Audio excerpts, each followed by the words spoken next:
Hello guys, welcome back to my channel. आज हम start करेंगे एक नई पोएम जिसका टाइटल है रिवॉल्विंग डेज। उसको लिखा है डेविड मलूफ ने। ये जो पोएम है रिवॉल्विंग डेज, ये पोएट के पास्ट को इंडिकेट करती है। पास्ट में भी ये पोएट के एक स्पेसिफिक पीरियड को इंडिकेट करती है जब पोएट रिलेशनशिप में आए थे। आज जब प्रेजेंट में पोएट इस पोएम को लिखते हैं तो वो जो पुरानी मेमोरीज़ हैं वो रिन्यू हो जाती हैं। पहली लाइन में पोएट बोलते हैं, that year I had nowhere to go, I fell in love, a mistake.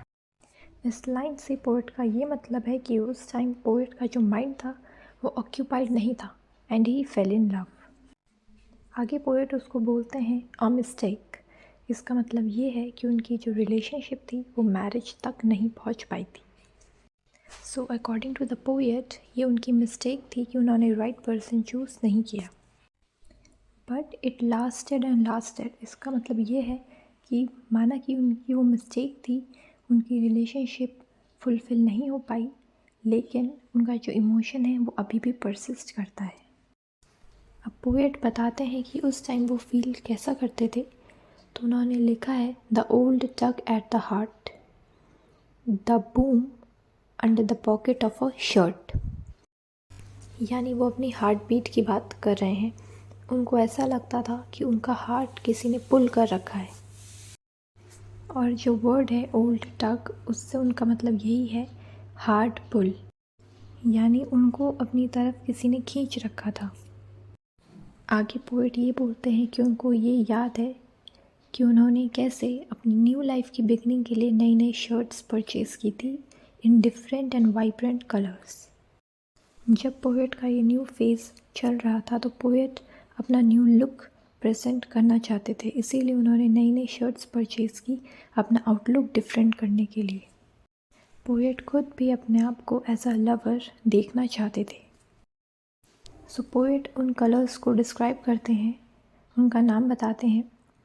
Mint green, pink, tan coloured, ये सारे कलर की डिफरेंट कलर की जो शर्ट्स हैं पोएट ने उस टाइम पर परचेज़ की थी। लेकिन पोएट ये बोलते हैं कि जो पुरानी मेमोरीज़ थी वो पास्ट हो चुकी हैं, पर वो इरेज नहीं हुई हैं। आज भी जब पोएट अपनी टाई को नॉट कर रहे होते हैं, बांध रहे होते हैं मिरर के सामने खड़े होकर, तो जब वो अपने आप को देखते हैं तो उन्हें अपनी पुरानी जो मेमोरीज़ है वो याद आ जाती है। उनका फ्लैशबैक उनके सामने आ जाता है। उनको ऐसा लगता है कि उनकी जो बिलवेड है वो उनके नेक्स्ट रूम में ही है और उनका वहाँ पर वेट कर रही हैं।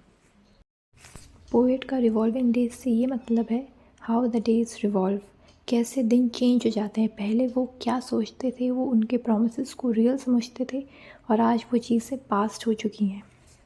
My heart in my mouth again. इसका ये मतलब है कि पोएट आज भी बहुत नर्वस फील कर रहे हैं जब वो ये पोएम लिख रहे हैं।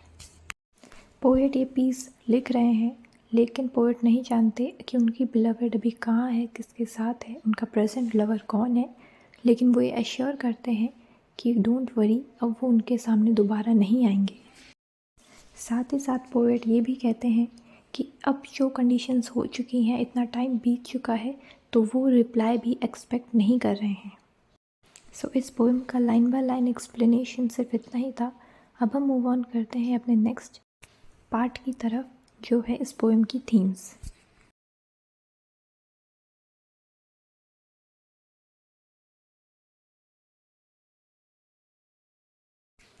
तो गाइस, इस पोएम की जो मेन थीम्स हैं वो है लव, मेमोरी या नॉस्टैल्जिया एंड देन सेपरेशन। इस पोएम में इमोशन ऑफ लव को डिस्क्राइब किया है कि जो इमोशन ऑफ लव होता है वो पेरेनियल होता है, इटर्नल होता है, उसमें कोई गोइंग बैक नहीं होता। जैसे कि पोएट के केस में हुआ है। पोएट के केस में काफ़ी टाइम बीत चुका है, लेकिन फिर भी उनके जो इमोशंस हैं आज भी वैसे के वैसे ही हैं। वो जब प्रेजेंटली इस पोएम को लिखते हैं तो वो वही सब फील कर पाते हैं जो वो पास्ट में फील करते थे। और क्योंकि ये जो उनका एक्सपीरियंस है ये पास्ट में है, तो उनको एक नॉस्टैल्जिक फील आता है इससे, जब भी वो इसके बारे में सोचते हैं। इस बात को अब इतना टाइम हो चुका है कि पोएट का जो कनेक्शन है उनकी बिलवेड से वो भी छूट चुका है, लेकिन फिर भी पोएट के दिमाग में वो मेमोरीज आज तक हैं क्योंकि वो पास्ट बन चुकी हैं लेकिन आज तक वो इरेज नहीं हुई हैं। साथ ही साथ इस पोएम में सेपरेशन का पेन भी दिखाया गया है। पोएट के इतने साल बीत जाने के बाद भी इस पोएम को लिखना, वैसे ही फीलिंग्स रखना, इस बात का प्रूफ है कि पोएट अभी भी परफेक्टली मूव ऑन नहीं कर पाए हैं और कहीं ना कहीं उनको उनकी बिलवड के किए हुए प्रॉमिसेस आज भी तंग करते रहते हैं। लेकिन फिर भी पोएट को पता है कि अब इस बातों को सोचने से कोई फ़ायदा नहीं है, इसीलिए वो एश्योरेंस भी देते हैं कि वो कोई रिप्लाई का वेट भी नहीं कर रहे हैं। वो जो फेज़ था पोएट की लाइफ में, वो वहीं पे थम चुका है, पोएट के लिए वहीं पे स्टॉप हो चुका है और वो सारी चीज़ें एज इट इज़ आज भी हैं। तो ये थी इस पोएम की थीम्स।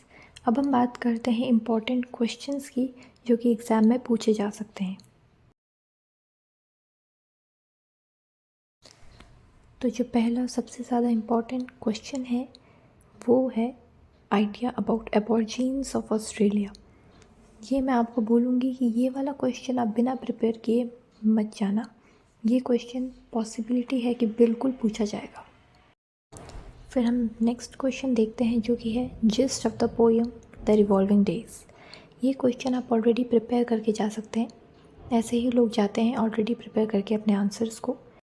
और लास्ट क्वेश्चन है overview of the post colonial Australia. ये 3 क्वेश्चंस मोस्ट इम्पॉर्टेंट क्वेश्चंस हैं, ये आप ज़रूर प्रिपेयर करके जाइएगा। And all the best for the exams. अब मिलते हैं हम अपने नेक्स्ट लेक्चर वीडियो में।